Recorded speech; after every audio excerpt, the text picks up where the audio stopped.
नमस्कार, मैं गुलेश पाल और आप देख रहे हैं न्यूज 21। जम्मू कश्मीर के मिनी स्विट्जरलैंड कहे जाने वाले पहलगाम में हुए आतंकी हमले में 26 पर्यटकों की जान ले ली। इस आतंकी हमले से पूरा देश सदमे में है।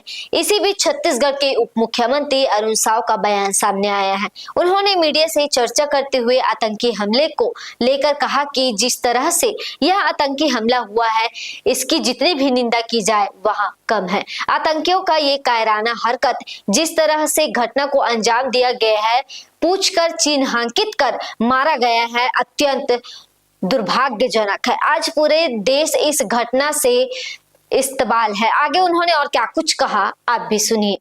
जिस तरह से ये आतंकी हमला हुआ है, इसकी जितनी निंदा की जाए कम है। ये आतंकवादियों का कायराना हरकत है और जिस तरीके से घटना को अंजाम दिया गया, पूछकर चिन्हित कर मारा गया, यह अत्यंत दुर्भाग्यजनक है। और आज पूरा देश इस घटना से स्तब्ध है।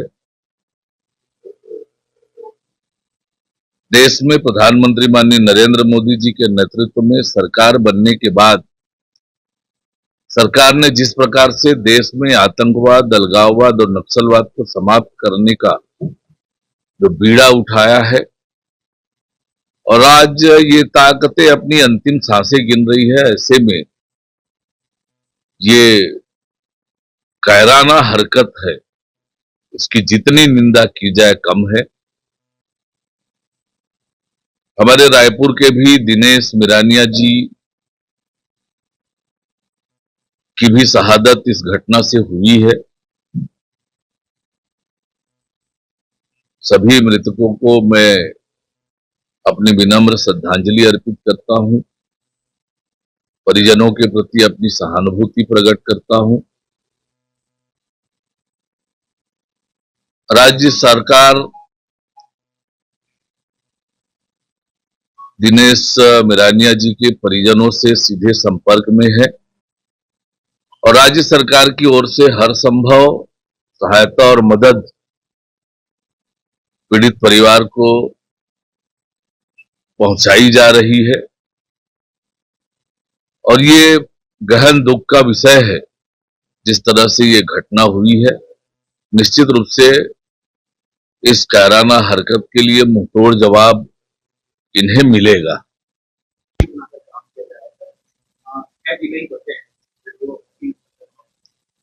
अनिश्चित रूप से जिस प्रकार से प्रधानमंत्री माननीय नरेंद्र मोदी जी के नेतृत्व में देश के गृह मंत्री आदरणीय अमित शाह जी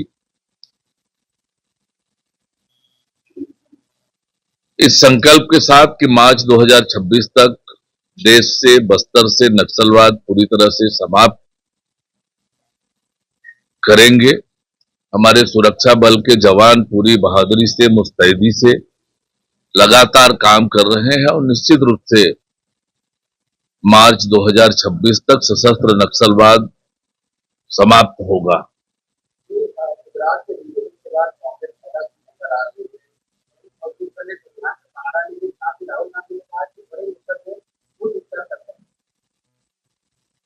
देखिए, आज कांग्रेस पार्टी के जो हालात हैं, न नेता है, न नेतृत्व है, न नीयत है।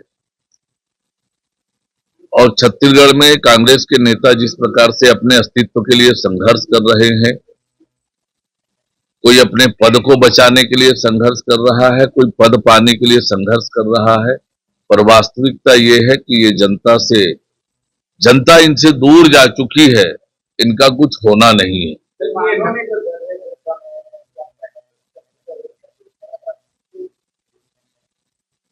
निश्चित रूप से वर्तमान में जो पेयजल की स्थिति है उसको लेकर चर्चा हुई है। गिरते हुए जल के स्तर को लेकर भी सरकार गंभीर है और इसके लिए योजना बनाकर हम काम करने की दिशा में आगे बढ़ रहे हैं।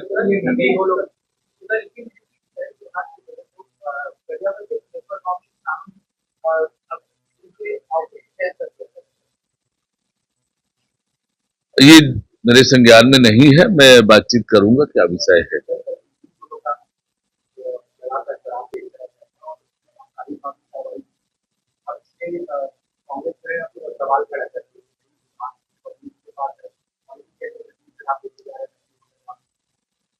ये तो उन्हीं के पाप है जिन्होंने चालू किया था ये सब खेल। पर कार्यवाही हो रही है, ये बताता है कि सरकार का संकल्प क्या है, सरकार किस दिशा में काम कर रही है। पहले यही काम सरकार के संरक्षण में हो रहा था, अब ऐसे करने वाले लोग पकड़े जा रहे हैं। यही बात बताता है कि सरकार किस दिशा में काम कर रही है। महानदी जैसी तो बात करें करके कांग्रेस पार्टी खासतौर पर वैध बस्तर में क्या क्या विकास देखिए, महानदी के जल को लेकर उड़ीसा के साथ जो विषय है, बार बार सरकार की ओर से स्पष्ट किया गया है कि दोनों सरकार बातचीत से उस समस्या के समाधान के लिए सहमत हो गए हैं और बहुत जल्दी उस समस्या का समाधान होगा। दीपक बैज अनावश्यक रूप से इस मुद्दे पर राजनीति करने का काम ना करे। 5 साल उनकी सरकार थी, इस दिशा में कुछ किया नहीं। आज जब विपक्ष में है तो दिखावा करने का काम कर रहे हैं, ये उचित नहीं है। सर, लगातार हम देखते हैं कि हमारे भारत देश में सभी वर्गों को, सभी धर्मों को एक समान माना जाता है, लेकिन कल जम्मू कश्मीर से एक घटना आई जिसमें 21 से अधिक लोगों की मारे जाने की घटना सामने आई है और जो अभी टूरिज्म में अभी और लोग वहां फंसे हुए हैं उनके लिए क्या कुछ सुरक्षा वहां की जा रही है? पहलगाम में जो आतंकी हमला हुआ है ये अत्यंत निंदनीय है और ये आतंकवादियों की कायराना हरकत है। पर्यटकों को चिन्हित करके मारा जाना, धर्म पूछकर मारा जाना, ये उनकी मानसिकता को दर्शाता है और निश्चित रूप से निहत्थे निर्दोष पर्यटकों को इस तरह से चिन्हित करके मारा जाना ये आतंकवादियों का कायराना हरकत है और इसका खामियाजा उन्हें भुगतना पड़ेगा। सरकार उन्हें मुंहतोड़ जवाब देगी। सर, बाकी हिंदू जो वहाँ पे अभी भी हैं उनके लिए क्या कुछ सुरक्षा है सर?